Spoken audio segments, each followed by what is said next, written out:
So I'm going to show you how to install Google Messages on your Galaxy Z TriFold.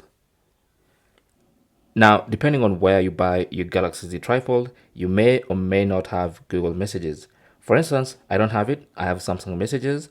And so if I want Google Messages, all I have to do is go to the Google Play Store, search, and type in Google Messages. From the results, you will see Google Messages.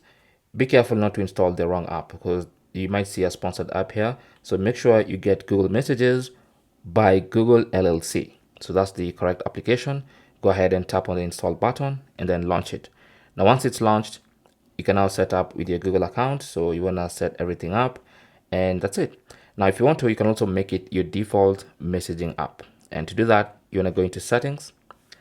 Under settings on the left hand side, you want to go to apps, tap on that, go to choose default apps, and then go to the SMS app and make sure Google Messages is set as your default messages app. So that's what you're going to be using. Now you can also replace it in the home screen.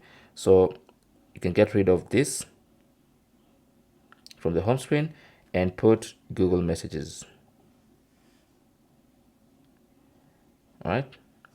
Simple as that. So it's easily accessible right from the home screen. Thanks for watching and good luck.